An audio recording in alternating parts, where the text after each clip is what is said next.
Good morning, everyone. Welcome to Get Your Paint On here this Thursday. I'm joined in the studio here with Tony Konachek. Good morning. Will Hungerford. Hi. And Tanner Thomas. Hello, everybody. I'm looking forward to getting started on our model for today, which I will talk about here in a minute. But first, we have some announcements. Schedule, pretty normal. We've got a hobby hangout tomorrow, the 28th. Don't forget that. That's a pretty important one. And we've got Get Your Paint On Thursdays, Dave hanging out on Wednesdays, and a staff showdown on March 10th. So get excited, everyone. We'll see you then. Moving on to our next thing in line, Twitch subscriptions.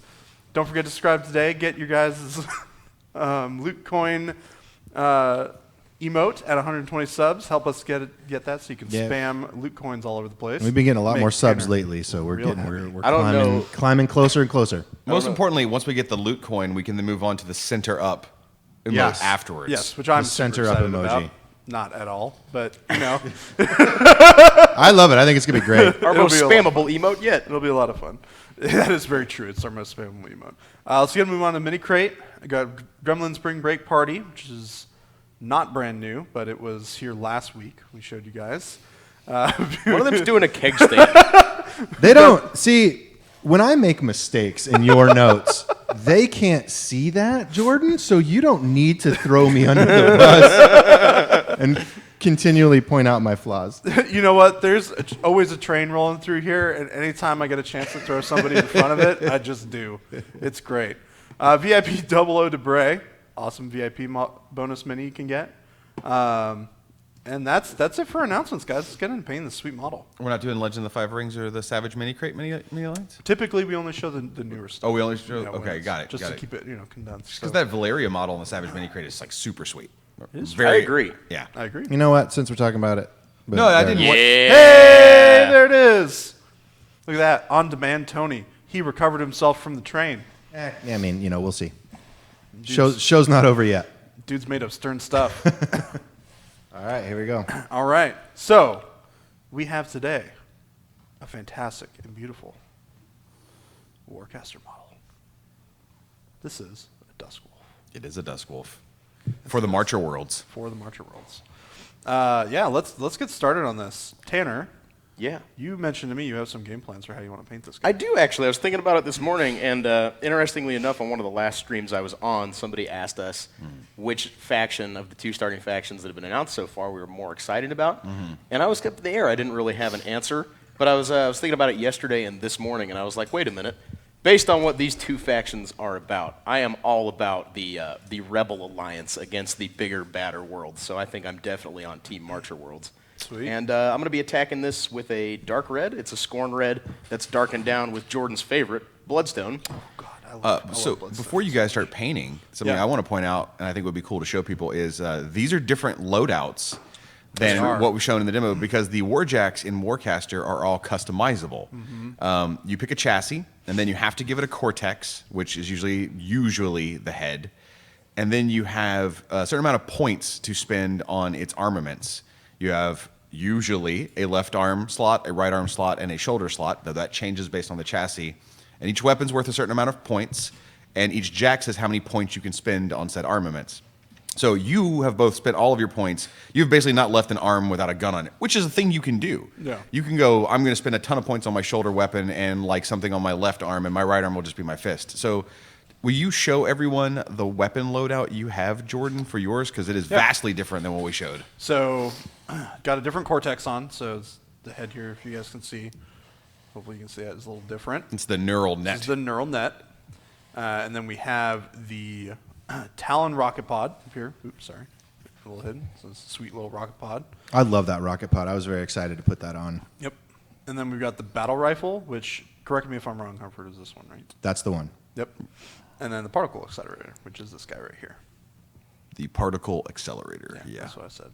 Yeah, I love the name of it, right? Particle accelerator. It's like, I got a battle rifle, right? I'm going to shoot you. And then I have a Hadron Collider on my right hand. I'm going to accelerate your particles far away from me. Tanner, would you go over the build of your I sure will. So mine's got the neural net Cortex, same as Jordan's, right? Yep. It is a blazer on the shoulder. Tell us about what the blazer does. Well, I will go through rules as we start painting, but okay. I will kind of explain everything. So I got this blazer shoulder gun. That's actually the reason I picked this one. I got first dibs, and I really loved this shoulder cannon, the look of it. I got a ripper on the right arm. That's a chainsword looking thing. And then a flamethrower on the left arm. Sure, yeah. Send up that flamethrower. There you go. Yeah. I do want to point out, Tanner came in when we were putting these models together yesterday and saw this one and claimed it. And then Jordan came in this morning and tried to claim it. And Oh, I snaked you? yeah. Nice. Yeah. So Go me, dude. It's all right. First come, first serve here in the studio, apparently. It's all right. I'm going to Adepticon, so that's cool. Wow. That was below the belt. Dude, yeah. Tanner's a tough boy. You can take it. So as you guys paint and talk about painting, I'm occasionally going to drop little spoilers about what some of your weapons do. I may not do all of them, but I'm going to definitely do a few. And so, correct me if I'm wrong, Hungerford. You are. But okay, we're off to a good start. All of these loadouts, the one that you've seen in photographs, and then these two loadouts are all possible with the Dusk Wolf in the starter set. I do believe that is accurate, Yep. that you should be able to build these. I can't speak to the quantities of any duplicate weapons, so if you're looking to double up and say, like, I know that one of my favorite builds of the Fire brand, that's the one we showed that has the big shield and the fusion glaive, Yeah. is I like to go double shield. I like a shield in each hand, and then spend the rest of my build points on a massive shoulder cannon. Right. Devastating. Because the shields will stack, and he becomes armor 5. Just really hard to take him off the board. Hey, Tony. Yeah. Can we do a poll for the chat? Is that a thing we could do? I love polls. Okay. Me too. Let me open up a poll. here. I don't know what color I want to paint this guy. So I've base coated all of the like Sub details. the sub detail, all the like metal bits and bobs for the most part, which I did before the stream, so I could start painting this cool armor 'Cause he's a on cheater. stream. So, guys, let me know in chat. Well, you have to provide some Oh right, some yeah. answers, All right, some so possible options. Well, hot We got- pink is always the #1 demand. We got so white. let's start there. we got white, yellow,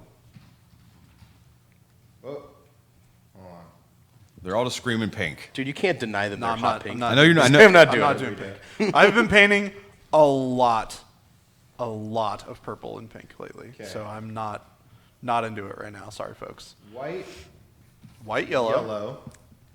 We do a green of some kind, which will inevitably be painted red again. Or we could do red. What about, Or red? no, 'cause What about that's like got a, pink what in it. about like We're a not- crazy? got pink What about in like it. a dark brown? I haven't seen like a brown. You could do brown too.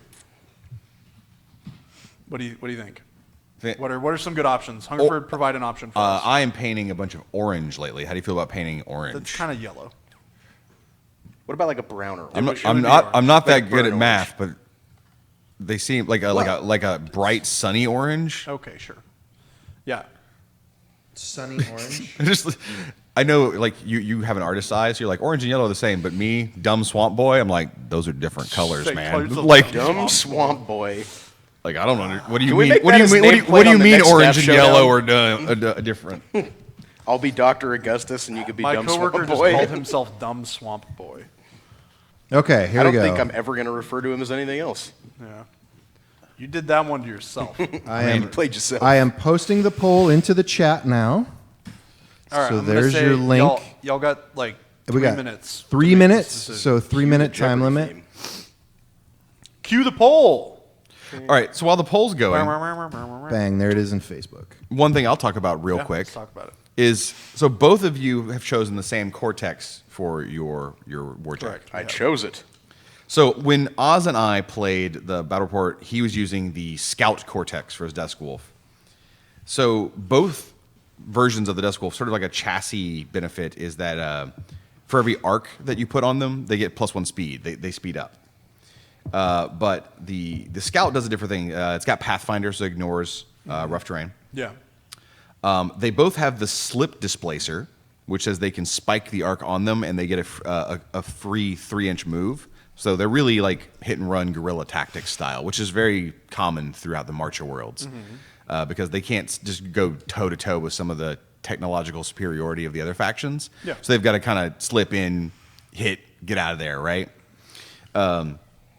So both of them, both Cortexes have that, but the Scout Cortex, the one that Oz was playing, also had the Smart Lock, which while it's charged, its range attacks ignore cover, which is really good. Mm-hmm. But you're building the neural net. Right. So the difference is it has the Arcantric Turbine, so it gets +1 speed for every arc on it. It has the Slip Displacer, so you can spike an arc so it moves 3 inches. Nice. But it's got the neural net, which says it gets a cumulative +1 defense for every friendly unit within 5 inches of it, up to +3. Seems really good. So it is, whereas the Scout can get through difficult terrain well and ignore cover and sort of just put its shots where it wants to. So it does like rail rifles really well if you want to have like a sniper jack, because it's like, I don't care where you're hiding. Yeah. Your build, the neural net, is all about sort of walking up with groups of other soldiers and just being kind of tanky, to be honest. Yeah, it's hard to hit. Yeah, like Tanner's build-ish, like flamethrowers, very good, because the flamethrowers are just going to be great at taking off any like large groups of enemy soldiers. And if you walk up with 2 squads with this thing, it's pretty hard to get rid of it. Yeah. 30 seconds on that straw poll. 30 seconds. Reposting the link if you missed it before. If you haven't voted, vote now for what color Jordan is going to Or paint his forever Dusk hold Wolf. your peace. Or forever. Nah, that's not going to happen. I don't think anybody in this show It's the or internet. watching this show It's the internet. can It's hold their impossible to peace hold your well. peace.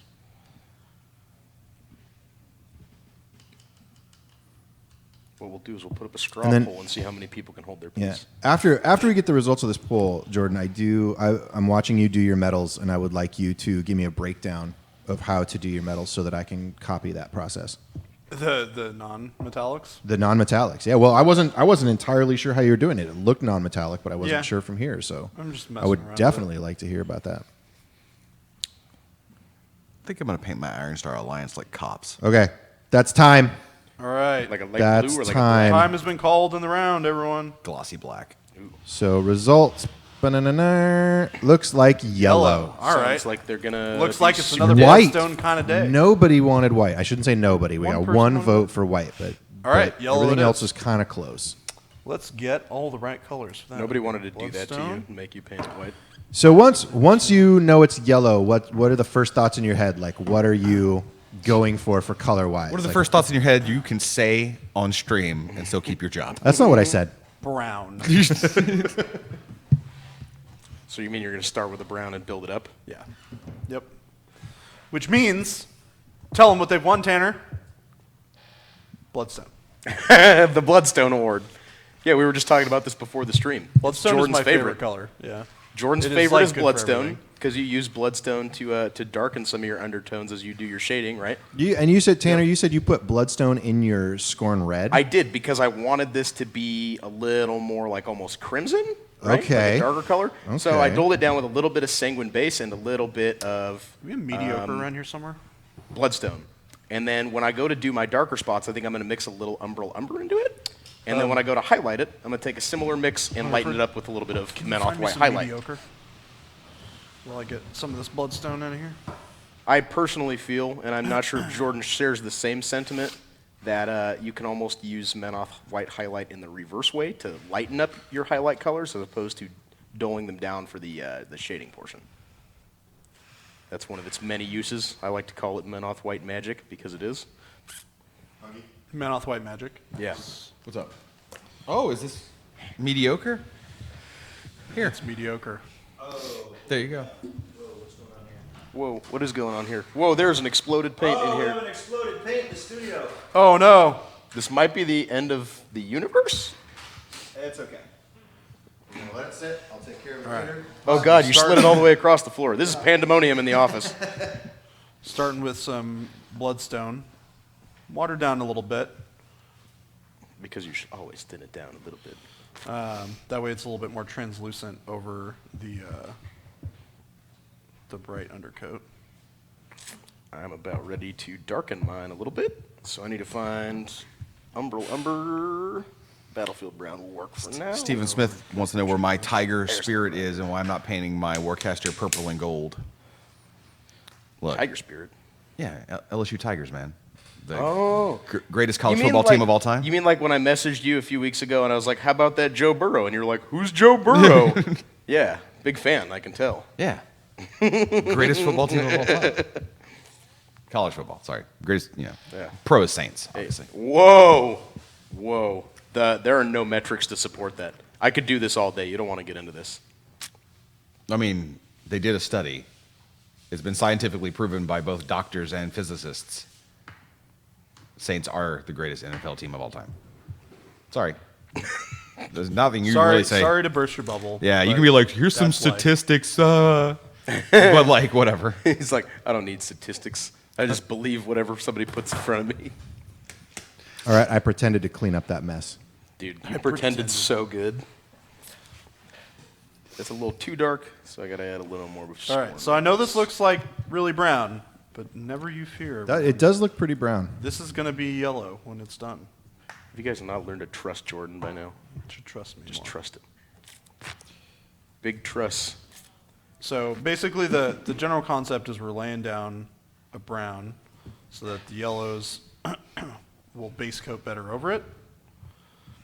And I'm trying to push most of this darker brown under the lower parts of the model, where it's going to be darker anyways, like the shadows and stuff.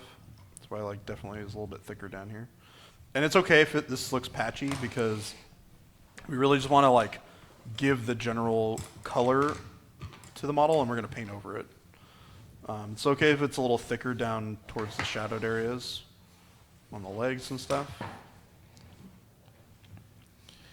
I'm using a big brush to do this, just so we can get it all base coated real quick for you guys. We can move on to something more interesting on the yellow, where we're actually using some of the more yellow tones. But I always like to paint like a dirty yellow, generally speaking. I think I'm going to use decals on my jacks. You know? Or you could learn to freehand. You could do that too. I could, but someone's already done it for me. They're called decals. Okay, fine. They did a study. Yeah. But no, if I want to paint my Iron Star Alliance like law enforcement, like I think I want to do a glossy black on my armor, and then like I wanted to do decals, just numbers, probably white numbers. On You can paint them blue and gold. no, I'm gonna go like glossy black, and then probably just metallic. Kind of like, remember Ron Cruzy's old Scorn? Nope. Okay. Oh, So- I know what you're talking about. He had In- jet black Scorn with like white pearlescent. Yeah, back in Mark II, Ron, and he still has the army, but he had made his own Scorn. It was so cool that they actually made a specific theme force for it that lets you do some really out of the ordinary stuff, like attach weapon crews to units. And that's back when theme forces were specific to each caster. Ron had one kind of dedicated to his army. Who was the caster? I don't remember. It's been a long time. I mean, Warlock.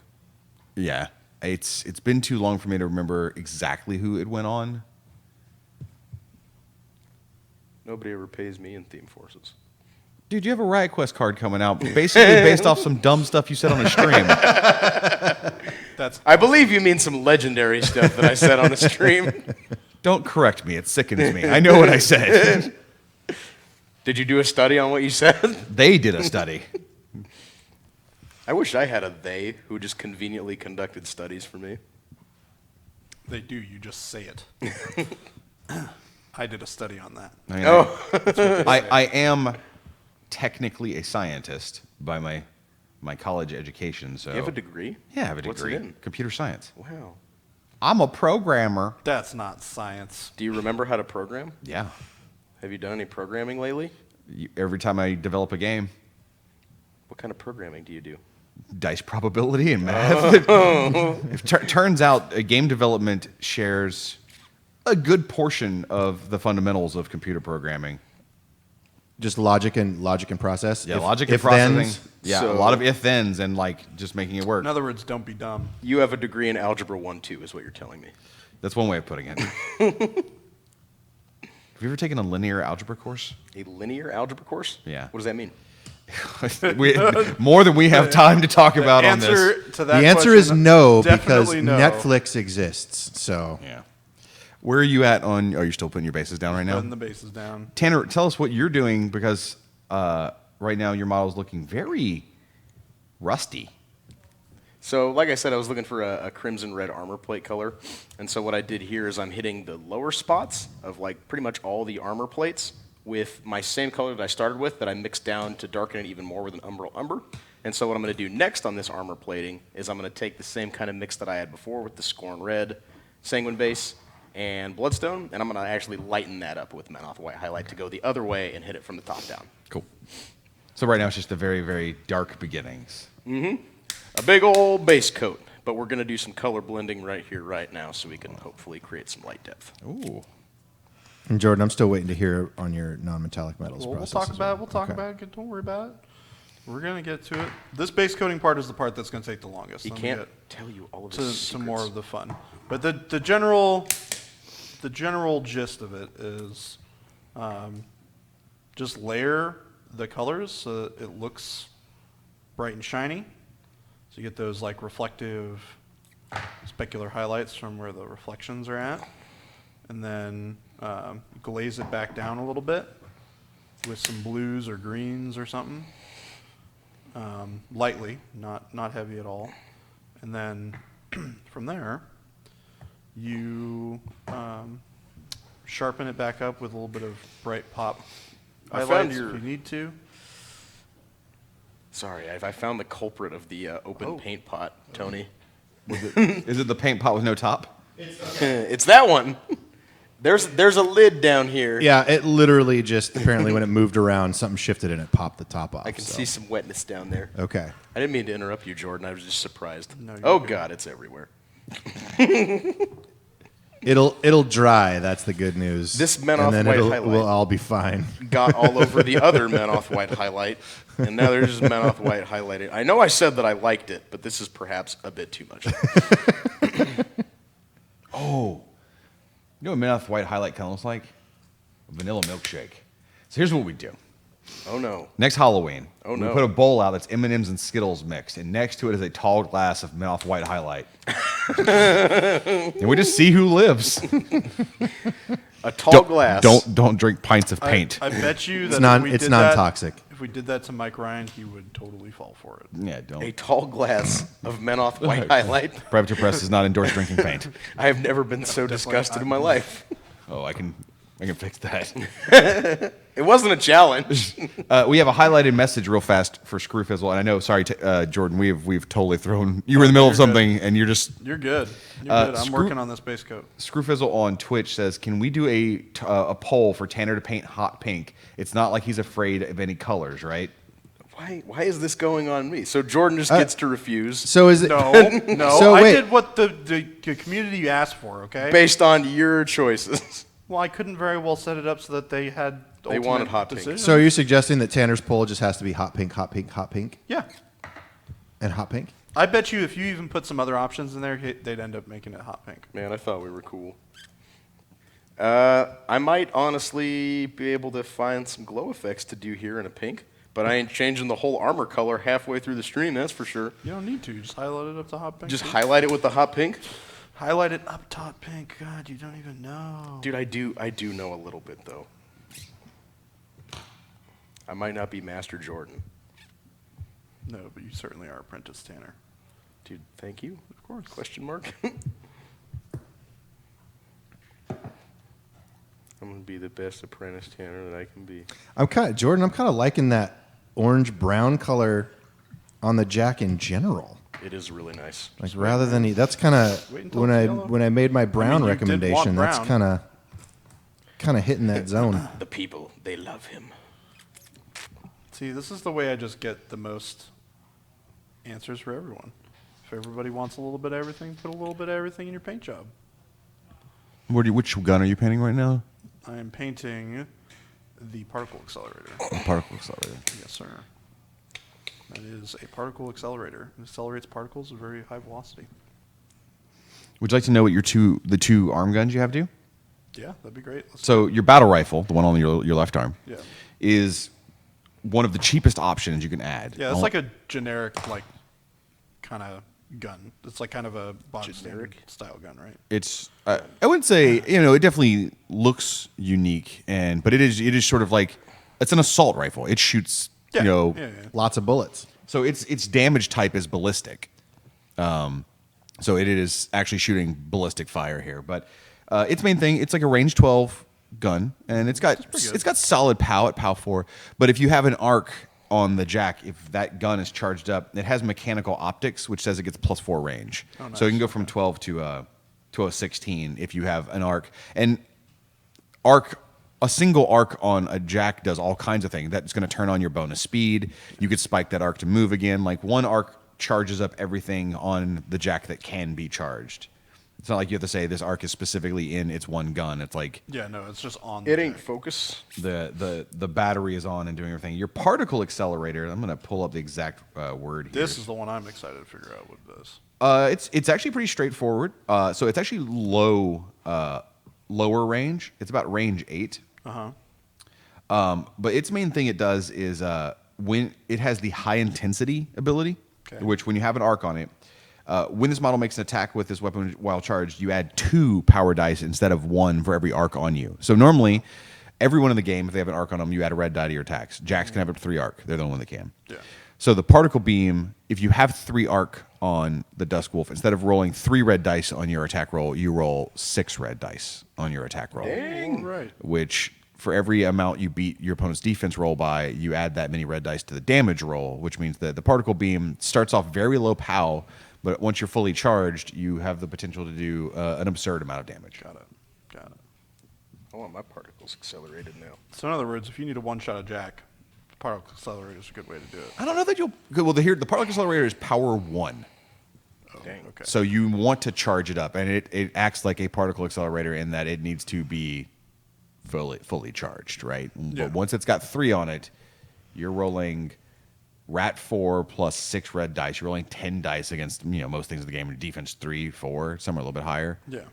Your chances of getting a lot of bonus red dice on the damage roll because you rolled so much higher than their defense are substantially higher. Yeah. So, I got a question for you, and this I don't know if this is information that you can or can't reveal yet. If it's not, that's fine. Sure. But what would you say, like if we talk about War Machine, where an average rat is like 5, right? That's low average. Mm-hmm. What would you say would be an average or low average rat for Warcaster? So the average rat in War Machine across the board is 6. Like through all 1,200 and what is it, 50 now model entries, something like that. So the equivalent of a 6 in War Machine would be about a 3 in Warcaster. Okay. There are some things that have 2s, and a 2 doesn't line up exactly with War Machine, but I would put it in sort of that rat 4 to 5 range. Because remember, everybody, it's not only are all the stats different, it also uses different dice. Yeah. So it is very hard to compare the math between the 2 games because they do have very different curves. Strike dice and just a 2d6 bell curve. You can figure out the math for both of them, but it's different. Screwfizzle has a highlighted message. It's for me. What does arc look like? Is it like a burst of mythical magics, or is it like electrical lightning, or is it invisible? Well, it starts off as crystals, and then when the crystals sort of get destroyed, they break down into arc, and arc appears in geysers. In geysers, actually, they can drop explosives into arc geysers and make the stuff come flying out. That's how they sort of refine pure arc. The arc that is being used by a caster to charge up all the neo-mechanika, I believe it's sort of like lightning-esque. So it's got... Arc has different states, like crystal, liquid, electric. It depends on how you're using it and how far refined it's been. And you can't, if you've seen some of our other streams where we've done the staff showdown, or in some of the photos, you've seen that kind of lit up blue disc is like an It's an arc Arcanescence deposit, yeah. And there's a crane that sits over it that literally has a bomb that it drops into that hole that then causes the geyser to erupt and the arc can be collected. Yes. And then the follow-up question was, is it drinkable? The answer is yes. Anything is drinkable if you don't care if you live. So is antifreeze, right? Yeah, you can drink anything. Everything's got a melting point. This luckily does come in a liquid, but drinking Arc will kill you instantaneously. In this, So will antifreeze, so don't drink it. in this universe, would there be like a market for like a gimmicky Arc soda, or is there? Well, That sounds great. yeah, this is a galaxy full of worlds, and you got to remember, like the Iron Star Alliance isn't like you can't think like a Warcaster like Signar or Khador. This is a giant coalition of like multiple empires and corporations, and so It's on a planetary scale. is there a society in somewhere in the Iron Star Alliance where they make Arcanescence soda drink the power? Yes, like there has to be, right? And those people are dumb, and they probably get wiped out first because people are like, "We need to go fight. Why are you spending all your money on marketing?" And they're like, "We're just dumb by you boys," and we learned from Will Hungerford. So what you're saying is, you're on board for the Arc soda. 100%. Okay. Sign me up. Would it be? Arc soda, 100% addictive, 100% lethal. Don't drink this, and that's the tagline. It's still bottled for your convenience. Actually, I think the marketing tagline should just be "Why?" Big old question mark. So I'm going over the top edges of this armor now with a little bit of this mediocre mixed in with the bloodstone. And you notice that it kind of pulls it back down a little bit more. It doesn't look quite as washed out from that thin coat that I did. This is just the first layer. And we're going to go back in with just straight mediocre afterwards. And the goal is to build up the yellowish color slowly so that it's really strong and saturated. And when it does that, it will end up looking nice and yellow. I'm over here with just a straight boiler black, doing some of my internal parts. So this doesn't look like a monochromatic mass of armor. Except that's what it is. It doesn't have to be monochromatic. You could do a whole two-tone army. It would take, like 1.25 times as long or more, but you can do it. So I got one more spoiler I want to give out, and I'm going to go through over one of Tanner's weapons. You have a flamethrower. Sure do. So flamethrowers actually got a couple rules that I don't know if people know are in the game. Somebody was asking on the stream if there are templates. There's not exactly templates in this game. There's no AoE templates. There is blast damage. The way it works is usually you hit something, and then models nearby you would end up rolling some additional die against. Like a certain number of inches Yep. from that target. But there are sprays, and sprays have a range. It could be spray anything. Spray 2, spray 20, it doesn't matter. When you spray, you just take your tape measure and you make a straight line, and you make an attack roll against every model under that line. Not one single roll, and you compare against all of them. You attack each of them.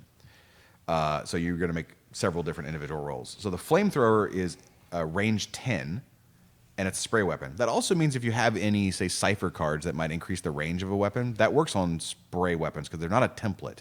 So if you have a cipher card that says someone's range weapon gets +4 range, that flamethrower would go up to range 14. It's got decent POW. It's a spray 10, but it has anyone hit by it suffers the fire continuous effect. There are continuous effects in this game. The way fire works is it lasts until the end of the pulse round, and at the end of the pulse round, the player rolls for each model they have on fire. They roll a white die, and if they roll a strike or a double strike, the fire goes away. If they don't, the fire stays on them. And what fire does is while you're on fire, you have -1 mat and rat because you are on fire. So you don't take damage from fire. Currently not. There's been a couple different iterations, so if the final ends up being just a wee bit different, but the main thing it does is the -1 mat and rat. Because it turns out punching people and shooting people while you're on fire is hard. What if you're Incinerus? Incinerus does not exist in the Cirrus Galaxy. But he does not have a hard time punching people while on fire. No, he does not. God, Mompok's a good game. Who's your All right, favorite? so I'm going up here real quick. Sorry, guys, with a highlight of just mediocre on top. So this is just mediocre and bloodstone right now. So I'm just slowly adding more mediocre to the mix, and I'm hitting these raised areas where I want this yellow to start popping up. And as I move from the mediocre to Heartfire, and then from Heartfire to Cygnus Yellow, you really start to see the yellow come in to this. And this is going to end up being a pretty dirty yellow. This is not going to be like a really, really, really, really yellow. But it will definitely look yellow when it's done. So, sorry to interrupt you, Tanner. No, you're fine. This is your show, Jordan. We are interrupting you. Trying to impart knowledge to people, and y'all are talking about funky things. Yeah, but this is a painting show, so if you ever just be like, shut up, guys. Yeah. Okay, shut up, guys. Okay. Say something interesting. No, I just want peace and quiet. That would be a terrible Really stream. awkward, yeah. Ooh, Luck God 84 says he's going to be playing Riot Quest on the Hole Grinder map for the first time tonight. Oh, dude. Oh, you are in know what? for it. You know what really is unfortunate? Tanner's on his way over right now. I've had my whole grinder mat for like a couple weeks now. Dude, And, dude, I still have not played on it yet. that's super sad. I've been super busy, and I just haven't gotten a chance to play a You should come game. hang out and play Whole Grinder with us this Why do you weekend. think I keep on saying, You Tanner, should. I need to play this game right You should now? come over this weekend and play Whole Grinder with us. Okay. Hungerford can come too, but he's not going to because he hates me. I just have stuff going No, on. you don't. I have more stuff going on than you, but I'm still playing That Riot is Quest.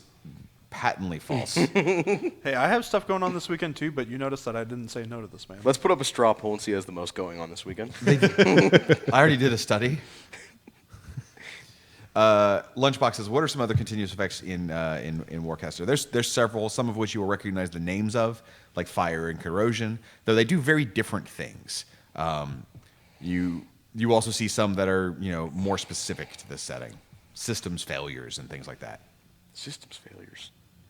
I thought there were no systems Morse failures. says Jordan's Jack doesn't look very yellow. Well, he's getting the base down and he's going to work up to yellow because just painting straight yellow can be a bit of a grind sometimes, and he's kind of going over the tips and tricks to get up there. Yeah, he was saying that once he starts getting into the brighter oranges is when it's or the brighter oranges and yellows is when it's really going to start. Yeah, you want pulling to the color build a out. really good foundation for the yellows to go on top of, and brown is a really solid foundation for it.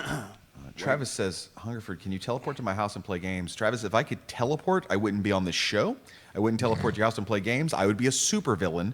If you've ever seen the movie Jumper, you'd know exactly how I'd spend my life. I'd be going into bank vaults and robbing people and then disappearing until Samuel L. Jackson came with special technology to stop me.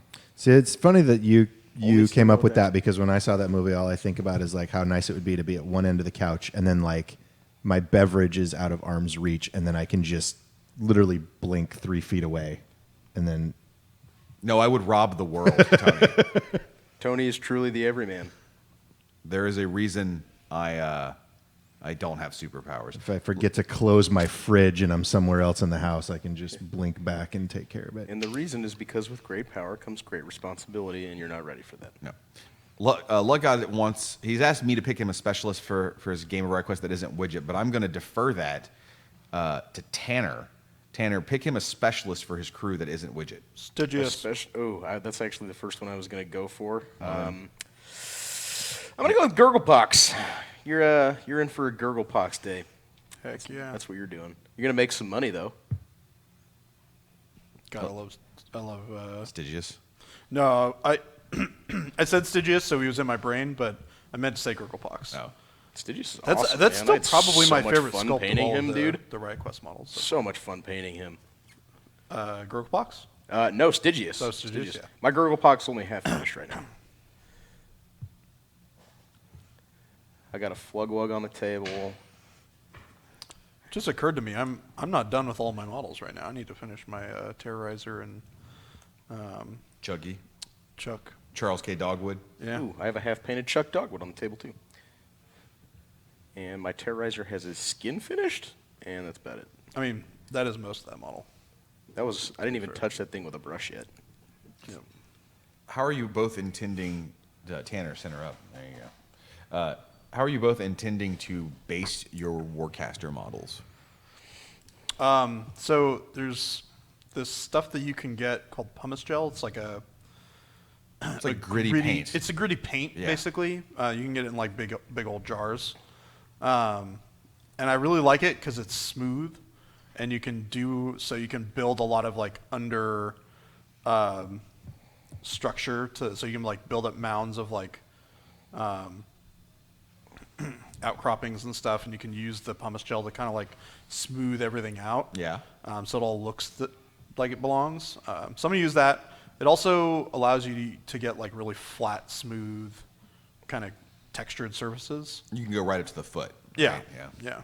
Yeah. How about you, Tanner? So I think what I'm going to go do is I'm going to go buy some, they make plastic card that's like stamped so it looks like steel diamond plate. I was thinking about using some stuff like that and maybe throwing a little rust and damage cool. and random pieces of like pipe and scrap on there. I'm into it. Adrian Brown on Facebook says, it's interesting seeing the two different styles of painting. Tanner base coats the model the general color of the armor for the model, then goes back and paints the internals, while Jordan seems to base coat the color of the internals first, then paints the armor plates on top of that. Yep. Hungerford, tell us what science says is the correct way. The correct What way... your studies say, not science. Well, I am a scientist. I literally am. So the actual science is you always paint from the deepest part of the model first and paint out. Yep. So the way Jordan is doing it is correct. So for example, if somebody had armor over their skin, you'd want to paint their skin first and then their armor later. The exception to the rule is if the vast majority of the model is like just one big color. So if you're painting somebody who's like almost nothing but armor and just a little bit of their face is showing, just go ahead and get the armor done. You can go back in and get that face. But in general, start deep and work your way up. What he was just talking about is kind of my philosophy like this, because I don't have a ton of inner workings to do here, and I felt that I would save time if I base coated the whole model. And a lot of the time, when I have something that's primarily the same color or is heavily armored like this or is mostly a single skin color, like I was just talking about before, we don't talk about this a whole bunch here, but I would mostly do stuff like that with the airbrush and then go on to painting the rest of it by hand. Are we open to potentially doing like some airbrush tutorial stuff? Is that possible? It would be a little difficult with the setup that we have now. Doesn't mean that we can't do it. Yeah, just something we have to plan for. Yeah. I mean, we have multiple airbrushes, so that's not a problem. See, I see a couple of people saying that they would like to see airbrush. Yeah, let us know. Let us know if airbrush is something you'd be interested in seeing. I mean, certainly if we have audience interest, it's something we're more likely to consider. Yeah, It changed my life. If you guys are painting armies or are really into miniature games, to me it's a matter of when, not if. Yeah. So here's where we're gonna start hitting some of these brighter colors on here. Let's see it. So we're gonna get some of this yellow in here now. Yeah, a lot of people are saying learning airbrush with P3 would be very nice. So. It's super easy, guys. Zapline says, I'm still trying to figure out what kind of game this is. Zapline, what I'd recommend, because we could kind of talk about it, we've only got about 15 minutes left in the stream, is on Tuesday of this week, you can find this video on YouTube and on Twitch Video On Demand. Oz and I played through a starter v starter game of Warcaster, where we kind of talked through the rules and the basic concepts. It was about an hour and a half long video. I think we started playing maybe about 15 minutes in. So I would say check that out, and you can get a pretty deep dive into not just what kind of game it is. It's a war game, tabletop miniatures war game, but how it plays. And I just posted that link into the chat, so if you want to go check it out, there's your link to that game. Travis is in chat agreeing with me that he says, I am a scientist, and that what I'm saying is how science works, and that's pretty cool. Thanks, Travis. Appreciate you. I don't subscribe to your worldview, Hungerford. That's okay. And that's why I have won more hole grinder matches than you. Racked, what? And that's why I've won more matches on hole grinder than you. I have a much higher win percentage than you, especially when it matters, which is in front of people.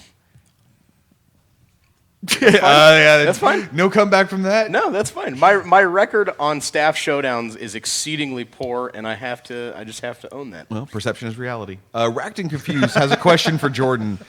Jordan, is there a chance of switching to dropper bottle tops instead of cans for paints? Please. Nope. Okay.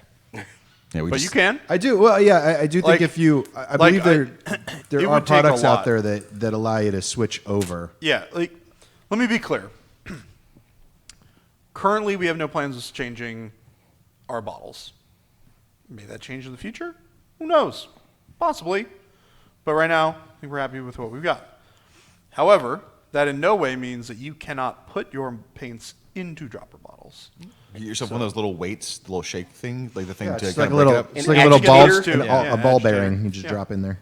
Yeah. For those of us that know the actual scientific terms. That's a product term, not a scientific term. An agitator? Yeah. No, it's not a product term. No. An agitator is a type of infernal horror. Is it? No, Tanner. Is it? It's also what goes on in this stream often. You love this stream. Not from me. I'm not the one doing that. Who invited Bayou Billy, by the way? Not me. That wasn't my fault. Ooh. Not his fault. That is icy. I know. Hey, Jordan's just being spicy over there. oh, I'm always. Jordan is a spicy meatball, dude. You gotta get me worked up on the spice levels though. I'm not always a spicy meatball, but when I get spicy, I'm spicy. Oh. It's like habanero level. Aaron701 on Twitch pointing out that you can get bags of empty dropper bottles like on Amazon, or really you can also just get any hobby shop. Like, you know, if you can go to your local game store, some people will carry them. If you have a hobby town near you, a lot of hobby towns will carry them as well. Just depends on what kind of game stores you have in your area. I know that if they're more on the miniatures and hobby side of things, especially if they carry any sort of like traditional model kits like ships and trains and stuff like that, you're more likely to find that kind of stuff. And I'm sure most of your local stores can just order it for you. Like, go check them out and be like, hey, You can could you even give me... go to a local hobby store like Michael's or something like that. And Yeah. Potentially get some of that. You guys could also go hustle your local game stores and be like, you guys should get a P3 rack because P3 paints are the best. Also that. Also that. I've never used dropper bottles. No, that's not true. I did in the past. It was a long time ago. They're nice. I will say that, like, personally, I don't know that I have a preference either way. I can certainly see why dropper bottles are nice, but open top pots are nice too, just for grabbing out, dip your old crusty brush in there to get all that paint out. Like, Why is your brush so crusty? well, you keep nasty old brushes for various things, especially like for getting paint out of bottles. Would you eat at a restaurant called the Krusty Brush? Yeah. Yeah. Would you drop your child off at a trick, school called trick the Krusty question? Brush? Trick question.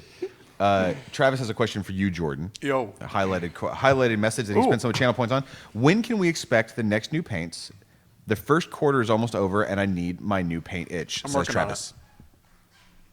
You're working on it. I'm working on it. Cool. No. Are you talking about the sweet ones that you guys revealed a few months ago? Yep. Man, I'm so excited. It might not. The first wave may not have those specific ones, but There's going to be multiple waves. I Red Wolf says, for airbrush, I find droppers to be really nice, so I swap paints over for using with it. That's actually, like, that would be very helpful for getting into that cup. I think maybe it's, and I'm just talking off the top of my head here for doing airbrush stuff, having bottles on hand for adding paints to when you're planning to paint with them in airbrush, rather than transferring every paint color over, and just using what you have, might be able to save yourself a little bit of time transferring all the paint from pots to dropper bottles. But I suppose that also depends on your workflow. If you're doing it constantly and swapping through all the colors frequently, it might be worth that time investment. so we're getting a lot more to this orangey yellow color here. Yeah. Now that we're building it It's up. starting to, you can tell the difference that you made, like, in just, Yeah. 20, 30 minutes. You just got to build it up. Screwfizzle says, will there be any cool PP staff going to Seattle Open in March? No, we're only sending our worst. I was going to say, once we get some cool PP staff, we will let you know. I mean, I could always go down and hang out. Like, I don't live that far away from Mox. Where's it at? Should be a at Mox Mox. boarding house. Yeah. Which one? Bellevue. Gotcha. Yeah. That's where they have the Seattle Open every year. We have 9 minutes left in the stream, and so I wanted to ask you, Jordan, how you feeling about P3 painters? Center up, please. Feeling pretty good. Not even that far off, Tony. Get out of here. Hey, it's the first time I've said it all stream, so bravo. There's some applause you deserve. Sorry, what was your question again, Harvard?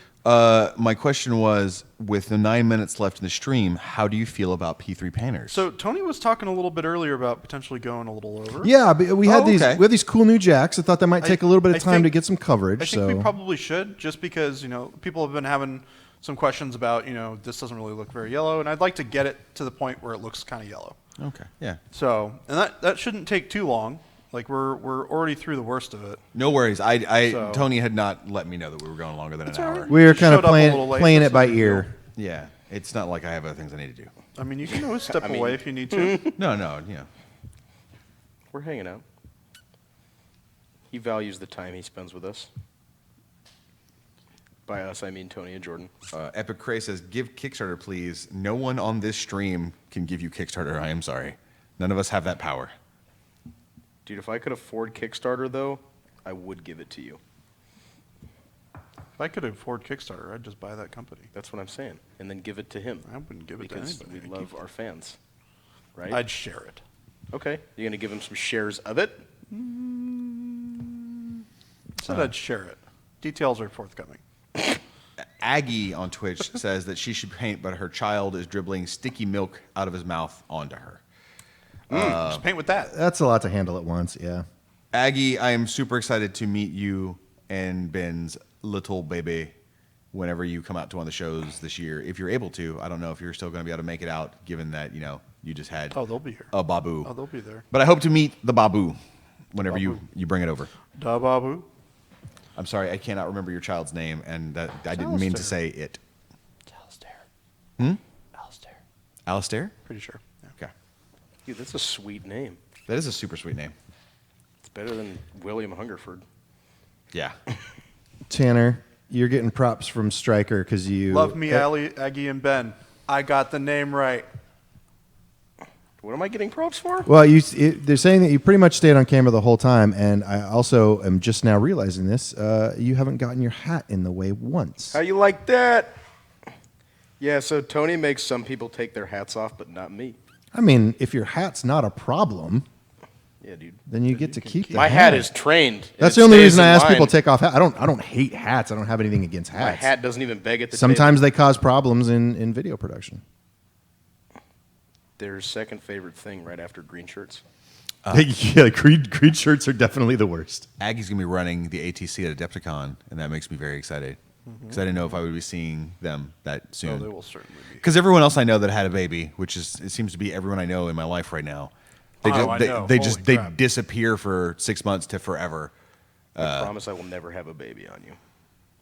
There's so much to unpack in that sentence, but we're gonna keep going. Epic Cray, we did say what the other Cortex did, so hit us up with a review on YouTube or Twitch VOD later, and it's near the very beginning. Don't take this the wrong way. A little Tanner running around would be pretty sweet. You know, I feel like I would be a solid parent. I think you would Don't too. get me wrong. But that's a lot to work with, and I have It my is. own life. It is. Thank you, Jordan, Yeah. for the compliment. You're welcome.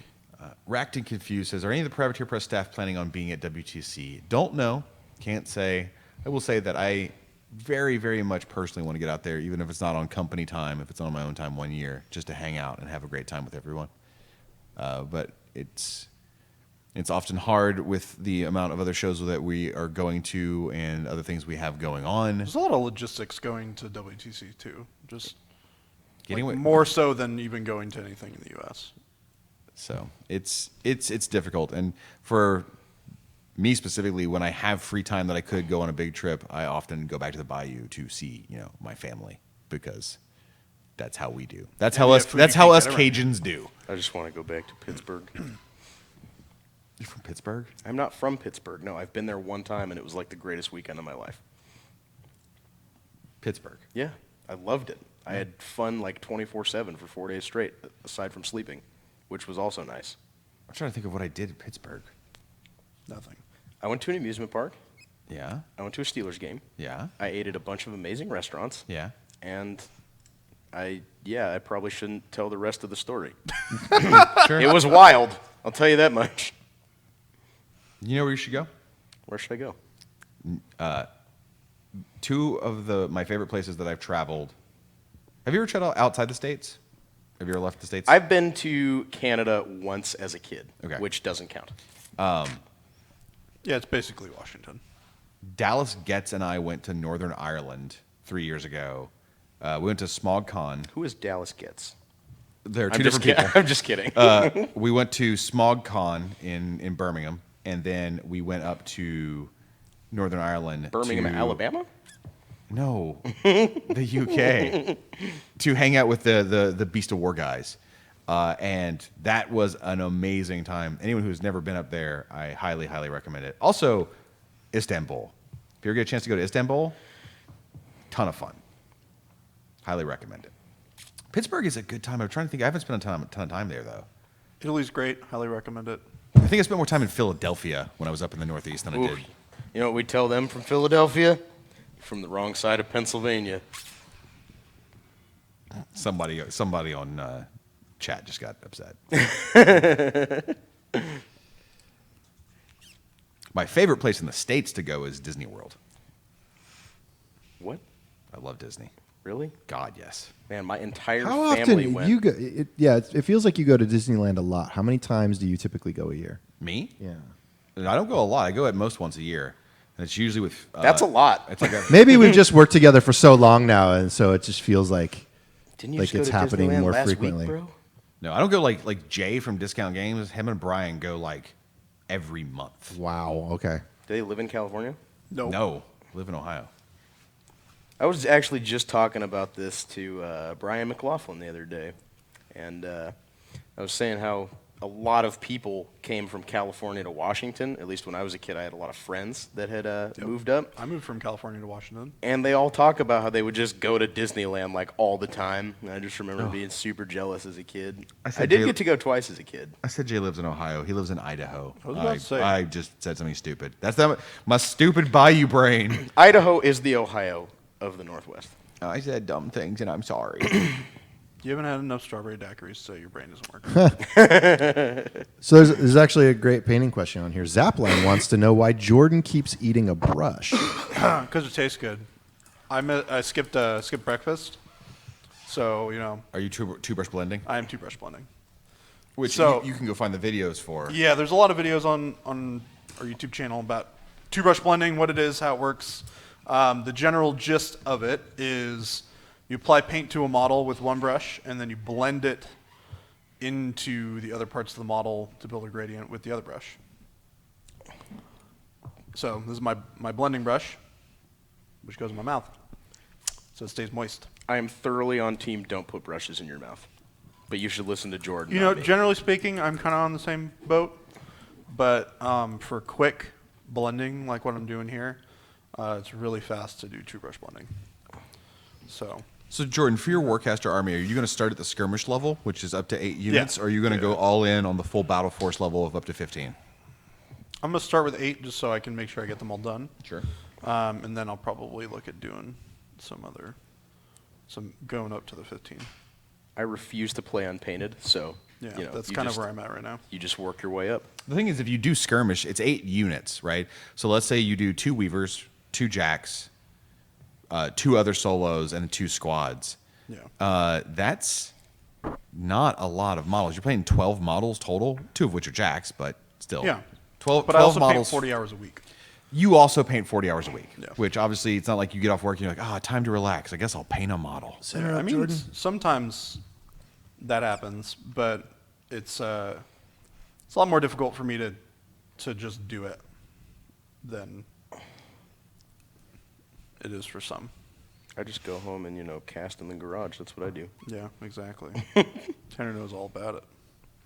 Jordan, Yo. your yellows are starting to come through, and they're looking very nice. Yep. Would you do another just quick rundown of the color layers you've put on to Yeah. this point So, and what's coming next? sorry I didn't announce that I was changing the color up a little bit. I'm just in the autopilot mode of painting right now. So, the base coat was Bloodshine. Or Bloodstone. Bloodshine. Bloodstone. Sounds like a wrestler's name. Bloodshine. Versus Truck Stop Tony. Bloodstone. And then you mix Bloodstone with Mediocre. There we go. And then Mediocre gets mixed with Heartfire. And then you mix Heartfire with a little bit of Cygnus Yellow. And then you can shade back down a little bit if you need to with some Rumble Umber. Cygnus Yellow. So, yeah, we're just getting some of this nice yellow color on here. I'm really liking that color a lot. Yeah, I'm pretty And- jealous, not gonna lie. I admit I kind of get a little attracted to the more unconventional color schemes, I would put this in that category. It's not like it's a crazy color or anything. Just It stands just out. not. Yeah, you don't really see this kind of color combination very often. Screwfizzle says, "Is Truck Stop Tony Tony's secret superhero name?" No, it is his Secret wrestling. wrestling. If he was a wrestler, he's Truck Stop Tony. What was his finisher? I came up with a finisher name in chat. I can't remember what it was. It's not Bloodshine. My God. Hi, I'm Truck Stop Tony. This is the Bloodshine. Truck stop takedown. No, I think it's got to be something like the Full Stop or Okay. Tony Kona get you. Tony Kona gets you. Yeah, stuff like that. God, I love wrestling. Are you a big wrestling fan? I mean, wrestling that's why fan? when the no quarter games were happening and they gave me the opportunity to develop and design all 6, the first one was Grind, which we wanted to do. But as soon as they were like, okay, what do you want to do? And me and Lyle were talking about it, and Extreme Colossal Wrestling happened like in a matter of minutes because we both love pro wrestling. Danny wants me to learn how to play Extreme Colossal Wrestling. It is a very fun game if you like wrestling. Part of the rules involve literally slapping your hand down on the table and counting the 1, 2, 3 when you go to pin somebody. So excitement's part of the rules. Excited? Yeah. You will have fun. I wrote the rules. Rules as intended say have a good time. Imagine if you could just be like, Judge, he's With not that having many fun. layers. So Morse127 says, with that many layers, how do you not lose details on the sculpt? These are really thin layers, like super thin layers of paint. Like we're talking, like on my thumb, right? If you're ever obscuring detail with your paint, then your layers are Pretty too thick. Pretty light. So this is basically the consistency of what it is when you blend it out, which is why I have to build up the colors, right? So that you get the saturation.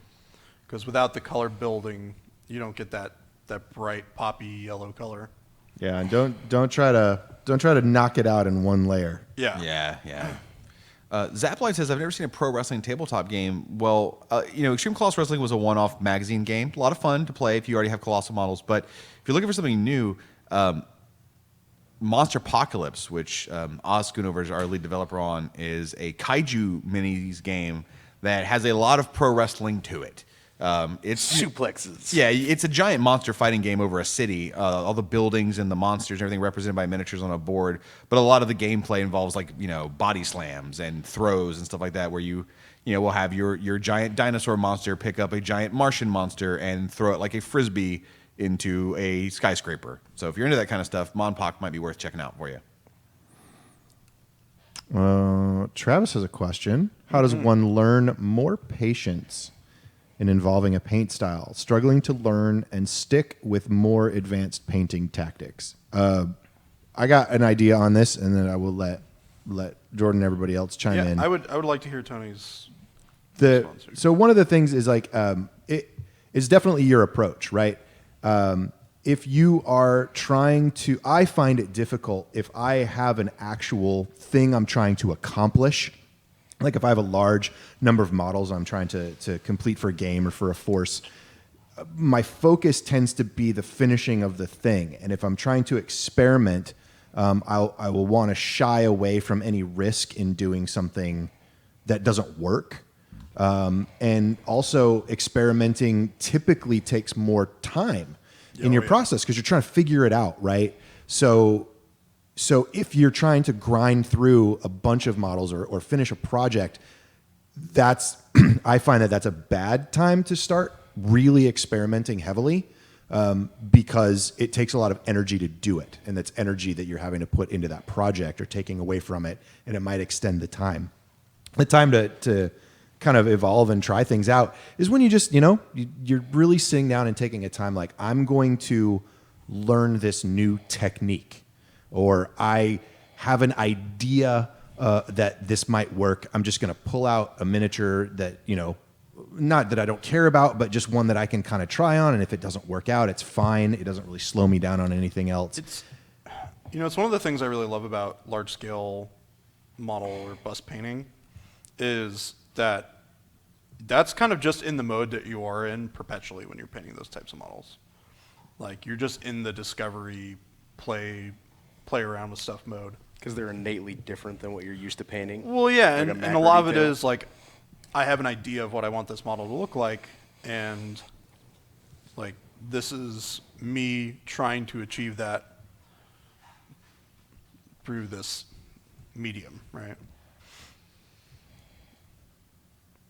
Man, why didn't I paint the studio scheme like this? Capitini says, obsessed I with this. experiment with things I take to painting competitions. I experiment with things I take to painting competitions. Then someone who's an actual pro will tell me what I'm doing wrong with my new techniques. Yeah, going to cons is always a great way. Adepticon coming up is a great show to meet a lot of pro-level painters and to either take their classes or Some talk of the to best them. painters in the world. I go to that show. Yeah. Like actually, Yeah, no, we're being 100%. Like, it's a great show. And the little area under the stairs, right? That's where you go talk to all the painters. yep. Yeah, it's super fun. Everybody is super nice and very chatty. Yeah, I don't get a ton of time to hang down there because I'm usually like in the events hall. But every time I would go over there, usually to come talk to you or just any of the other people I know that are over there, it's always just so chill. Yeah. Adepticon is such a great show. I'm so happy I'm going to be there. And one other thing, when you're trying new techniques, the patience part comes in not expecting that when you try something new, if it doesn't work out, that doesn't mean you can't get something like it to work out. Like, it just means that that particular thing that you tried at this time isn't what you want, and that's the time to start refining, right? So it's not a comment on your general skills or abilities. You're just like, this. I tried this, it didn't work. Try it again.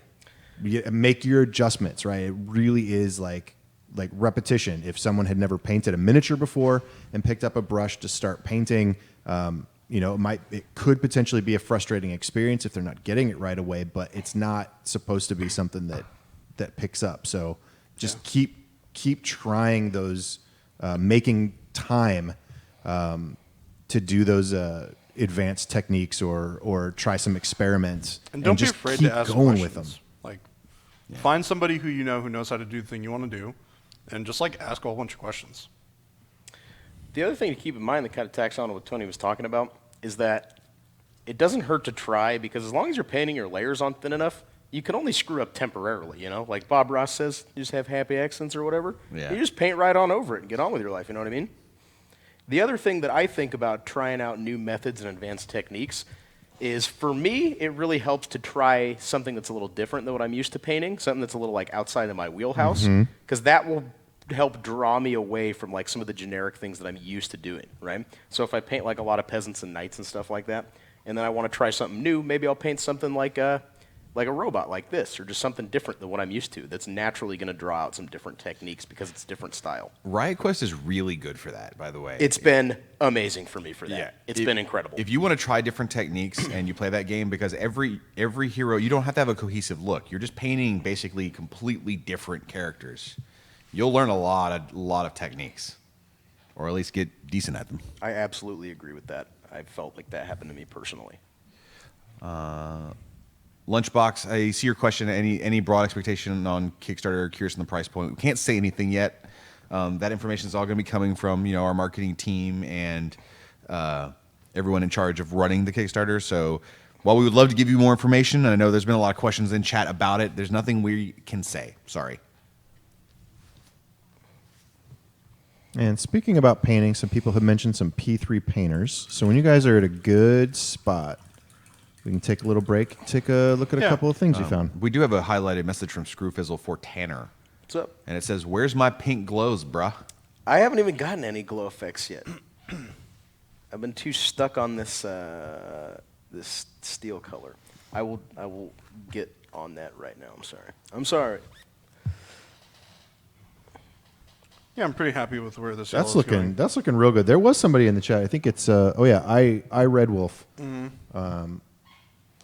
Loves that color scheme and might steal it. And I as well. I took notes. I wrote them down. Yeah. Yeah. That's really a lot of what this show is. It exists so that I can So Tony can pretend steal information to from my produce a brain. show for other people, but really I'm just interviewing Jordan on techniques and then copying them down so I can have them for later. The other cool thing, which I'm going to do before we hop over to the other stream, or that thing, the P3 painters, is there's some cool stuff you can do with like edge highlighting stuff. God, I thought you were about to say edgelords. I thought you were going to say I edgelords. thought you were like, there's some stuff you can do with edgelords, and I would be like, what? Might have accidentally thought about it. No. So I typically add a little bit of for like my really bright highlights on yellows. I'll take a white, so like Menoth white highlight, and I'll add yellow ink to it, and I might mix that in with a little bit of my previous layer and take a really sharp brush. And I'll put some like spot reflective highlights in here for one. Probably blend this back down over it. I'm working on mixing up a little glaze just for you, Screwfizzle. Do some lines pink here. Some pink. To kind of reinforce some of the shape as it goes down here. Pull some of these edge highlights there. Do some along here. It's just amazing how quickly adding those little detail edge highlights just changes the overall look. Like, I mean, it just pops it right out. Later on another Get Your Paint On, if you ever do a firebrand with the shield, Oh yeah. do you think you'll cover how to do Yep. the grid, the hex grid? That's my plan. Okay. Because a lot of people seem to be really impressed by your yellows, mainly because they look fantastic. And so showing people I how really to like do painting oranges and yellows. Yeah, and that grid is all oranges and yellows. Yep. So showing people how to do that would be fantastic. Anon by Proxy says, at some point you should also do a camo painting segment like Desert Camo, Forest Camo, or other patterns, Yeah, we can do that. which could be pretty useful. We should probably try and get, you know who would be a good guest for that, Tony? Who's that? Ron Cruzy. Oh, yeah. I think that would be a fun stream to. We get Have us both Ron to guest on. We haven't had Ron on in like over a year. I love that, man. It's got a run on. We got one question for you real fast, Jordan, before we go to P3 Painters, Yep. okay? It's Yep. from Alec M. Luda on Facebook. Yep. Just, do you have a suggestion on how to paint or add to a cloak to give it a ghillie suit look? I'm trying to get it to work on my Adrians. Texture? You could probably use some of the... Like paint some form of texture in there. well, could Like you cross hatching or something? Yeah, like cross-hatching, like try and paint some leaves on there. Like, I know the idea of like freehanding leaves is a little crazy, but could you use the gel that you use for basing? I wouldn't. Yeah. It's tough. Like ghillie suit's one of those things that's kind of like tough. I would use a lot of reference, and I would just try and replicate through painting that textured effect of the like leaves and stuff. You could also, this is an interesting idea. You can they make like walnut shell. I don't know if it's walnut shell or some other shell. They're like little like open nut shell things that look like leaves. Oh, I have some of those. They're Yeah, fantastic. and you can probably get those and just very finely glue them onto a cloak in such patterns that it looks like a ghillie suit. Would probably be pretty cool. Yeah, I mean, you'd have to play around with it. That might also be a thing where if they're looking like I think they might look, that's like a less is more, right? You wouldn't need to necessarily cover the entire suit 100%. Just give it some texture here and there. Well, that I would probably do over the whole suit if I were to do it personally. But, Sorry to throw us off course from P3 Painters. It was just a good question. yes. All right, Jordan, you want to tell people who may not know what P3 Painters is? Wait. Well, was there another question? No, that was the Oh, one. oh, okay. Yeah, I was saying, sorry to throw things So off. yeah, sorry. Who doesn't know what P3 Painters is? Why don't you tell them, Tanner? P3 Painters is where we take a look at the pieces of art that our fans have submitted with the hashtag P3 Painters, and you can post these on ideally Instagram. And we take a look through them, and we pick some of our favorites, and we talk about what we think that they did well live on stream here. So let's go right into that, shall we? Let's do it. So we got a Tormentor here. This is by Tack Painting out of Australia. So right away, I'm drawn to the purple. Purple is my favorite color to paint on miniatures and has been for a long time. Yeah, that's definitely what stood out for me as well. I think it's just a nice, smooth skin tone. I like that it lightens up a little bit, and I like how his face is blue too. It's very cool. That's probably my favorite thing of this is how it's the skin is all this like pink purple, and the face is really like, stark. It's very blue. Well, obviously it's blue, but it's very different, right? And it draws your attention to the face, which is something I really like to see in paint jobs. I'm always a fan of something that draws my eye. That sandy, like cracked earth basing too. Yeah, I really like that stuff. I like the basing. The color is nice. Works well with the body color. Yes, I agree. I think it's sick nasty. I think it's super Also, nasty. what I want to give him, I mean, the paint job, obviously, everything you guys said, but I want to give him props for his photography. Model photography can be quite difficult, and he took some really great shots. Like this model, you're just able to see everything in crisp detail, and getting that is not a simple task. It's not always as simple as just getting a light box, though that definitely helps. So I'm always impressed by really strong miniature photography, and this is a really good example of it. Yeah, I will say that like when it comes to miniature photography and choosing stuff for P3 painters, not that people should not feel like their photography skills are what it needs to be on display, but if the photo isn't showing or representing the miniature well, it can be hard to see what's going on. A great paint job and a bad photo can sometimes just be difficult to really see what's working on the miniature or not. And you should never be ashamed. Always, if you like it and you want us to see it, post it. Even if we don't pick yours every week, like just increase your chances. I mean, we love to see this stuff. And we see them all. We really do. Yeah, we do go through them in depth to scroll through, and a lot of the time we're like, ooh, I like this one. Wait, did we do this one already? Yeah. We love to see what you guys are doing with our models, so don't be ashamed. Yes. Let's Nice job, tack go to the painting. next one. And this next one. Oh, this is awesome. This is real sweet. So right off the bat, stripes are very cool, especially on Ubercore. Like they're just very befitting. I like how the blue love freehanding kind stripes of on fades stuff. a little bit. I think it's just really good highlighting. The basing, what does that look like? Just like a concrete, like a street? Yeah, I can't. It looks like it's just textured, but it kind of radiates out from under the center is that's pretty cool. And it looks like non-metallic metal painting, Yep. just gray. Yeah, Yep, I like it. It turned out really good. But yeah. I think Tanner was right. Those stripes look really cool, but they're also that nice little accent hit of color, right? Like if these weren't there, the blue and gray would still look really nice, but it just helps pop it out. I think it looks sick nasty. Ever the contributor. Well, I didn't even see the back on this. This is cool. Yeah, no. Yeah, there's Tony even, was like- showing it to me earlier. There's He even did some not show me shape highlights here, right? that. Yeah, I like it. No, it looks fantastic. It's that base specifically though is just so eye catching. I think it's cool that it looks like it's like radiating. Yeah. radiating Almost looks like energy out. Gorgadra is like stomping on the ground. Well, and to me, just what kind of it like looks like causing is an like there's earthquake thrusters coming out of ripple. his undercarriage, and like they're just going off and making the street vibrate. Yeah. Super cool. Very nice, Steven. Nice. Thank you so much for showing both of those to us, guys. Do you know that It was means real sweet. later this year, at some point in the future? So Yeah. I don't want to say anything about, don't want to give any potential hits on Kickstarter dates and stuff like that. Just sometime Yeah. we're going to have Warcaster models on P3 painters. That's right. I think that'd be excite very. you? Wait, you mean like right now? I meant on P3. I know I said P3 painters. This is called Get Your Paint On. Right. Yeah, that's right. Yep. No, it's okay, but be sassy. Yeah, it's just Yeah. you know the show that you've been hosting for over a year, Jordan? Yeah. It's No, I called don't know it's what called you're Get Your Paint talking On. about. What show is that?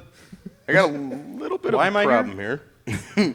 So I took Screw Fizzle's advice and I went with a pink glow effect here.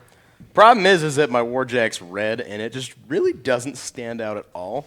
I do like the glaze that I mixed up. It looks but, like it's firing yogurt. It does. That would be pretty deadly if it fired You know what enough you should yogurt. do is you should change it into a really like vibrant orange glow. Yep. Okay, I can give that a shot. Yellow orange glow. Let's add some. I think Blaze I think that red would look great, but like you said, it's just with the rest of your color choice. Just kind of it's- gets lost. I was in the originally red. going to do like a turquoise, like a light blue, but That works too. you got to make them happy. So let's try orange. Let's see what happens. Center up, Jordan. Oh, you're painting it I'm upside gonna down. put some Yeah, yellow. I was yelling at into you for no my reason. glaze that I made. So I'm just doing some And edge it's highlights now. Basically. Screwfizzle wants to know, how do you go about making cool basing? What I'd recommend is go on the Danny and Brian show, And ask that question. the Hobby Hangout, and there's one tomorrow, so you definitely want to go check that out and watch it then at 10 a.m.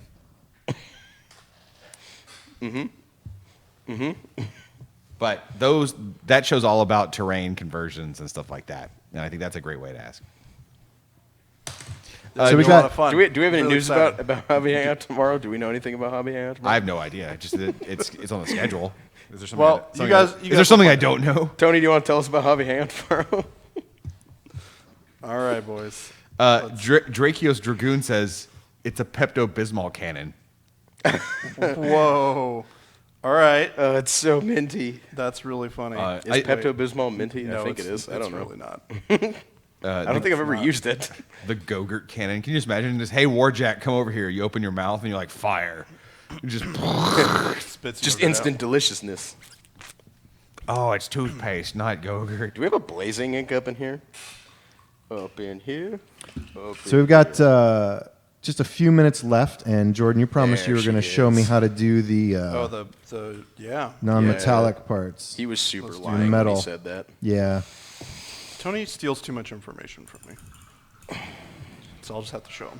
Yeah, you should only be worried if I actually put any of it to use. He's a liar, a snake, and a thief. He's a liar, a snake, and a thief. Okay, this orange looks I don't way, way better. Whose idea was that? All right, Hungerford, can you grab me a little bit of blue? What? Any blue? Literally doesn't matter. Literally doesn't matter. Literally We does go with not exile blue. Here's Meridia's blue. That's not exile blue. matter. Yeah, that'll work. You said any blue. That'll work. It has the word blue in it. That'll work. Morris says, I can't get over how fast you guys paint. Is it just practice? Yes. Yes. Yes, it is. Yes. Jordan, Practice how much. long have you been painting miniatures? Professionally, for about 3 years. Not professionally, just as a hobbyist all the way up until now. 18 years. I'm at like, I think 12 or 13, something like that. I think I painted my first model when I was 8. That's impressive. So it's been a long time. All right, Tony. So generally, I like to start with some gray of some sort. In this case, it's iron hull.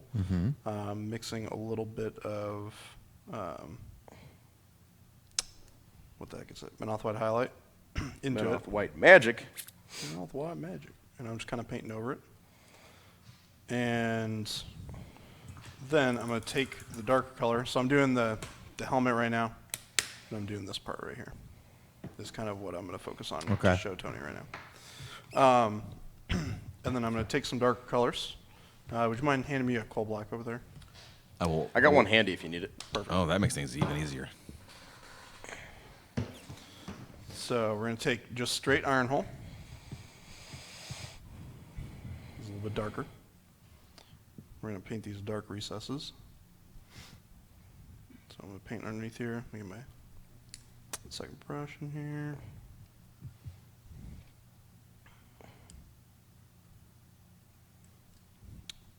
And usually you want to work in pretty soft gradients here.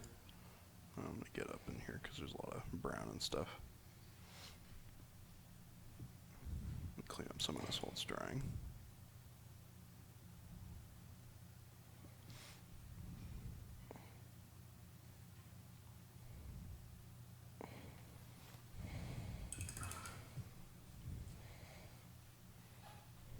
It's like I'm watching intently. It just got really quiet in here. Yeah, I know. I'm working through this for you, Tony. All right, so I like to add a bit of blue, and I could even add a little bit of brown to it as well, because when I do shades for my non-metallic metal, I like it to reflect a little bit of the color around it. So because I have bloodstone in the shadows on this, it's gonna reflect some of that brown into the shadow of the metal.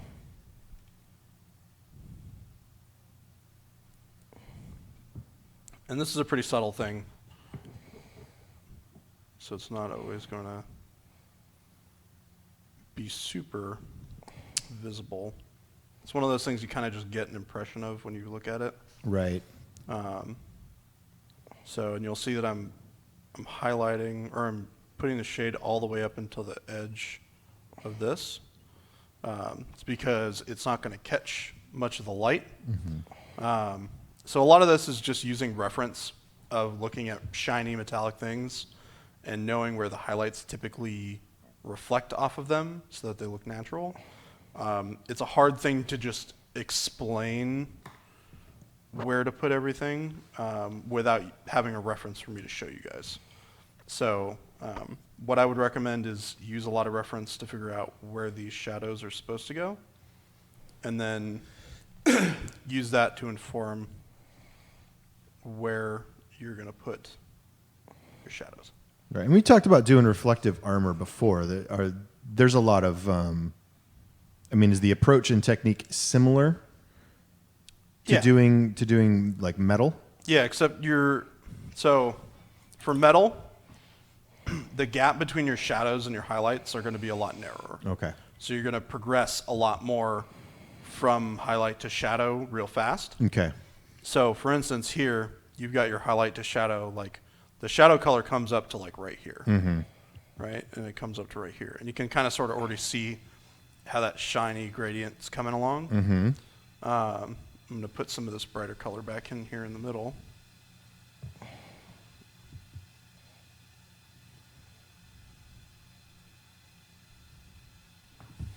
Add some more white to that. It's not quite bright enough. And a lot of this is just, you're just going to build up that color all the way until you hit white.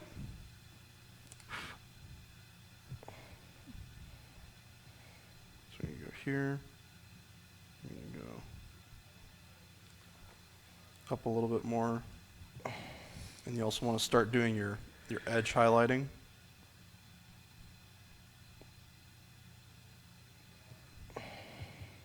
Because the rim of this cylinder is going to catch light. This is pretty sloppy, but get in here and do this.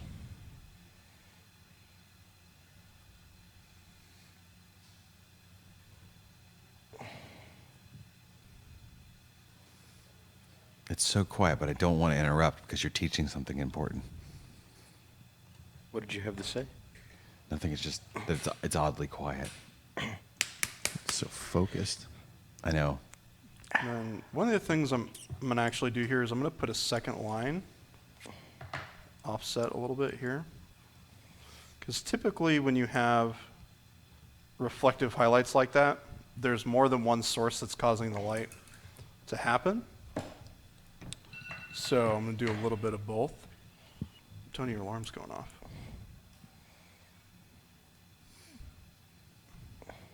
Go here with your brighter color.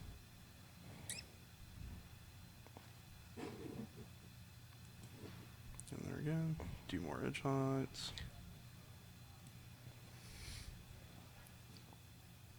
It's looking real good though. Yeah, this is It's not really taking a lot of time. Obviously I know, you've done this a lot, so making it look easy, but the technique overall is not difficult. No. And what I do once I get those like really bright highlights in, is I'll actually do a blend over the two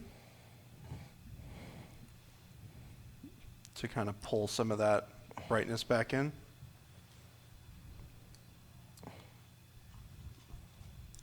And do it thin enough so that it adds a little bit of highlight, right? Without taking away those bright colors. We'll reinforce it a little bit as well.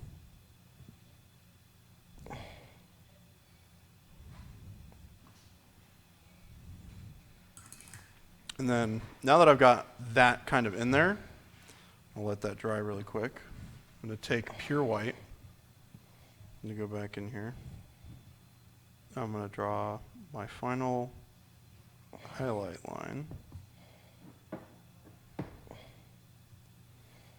And do the final edge highlighting. Just a little bit right there. Just a little bit to the left and right.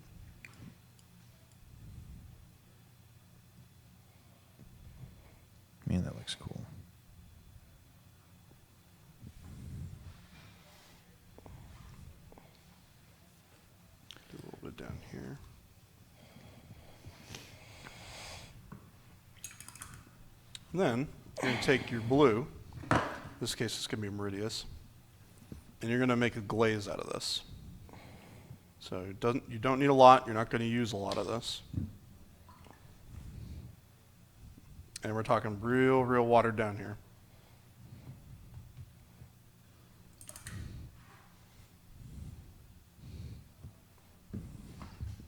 So, like, basically just water, right?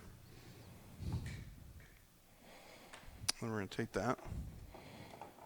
And then we're going to hit some of these areas here with this glaze. We're going to build it up a little bit. Set it up. Yeah, there you go. Yep. And it's going to take a little bit before this really, you see some of this blue build up. But as you build up the color of that, you want it to reflect the color of the sky around it, right? Which is going to be bluish, generally speaking. Obviously, you can change it for whatever you want, but blue's generally a pretty good idea. It looks more natural to the human eye.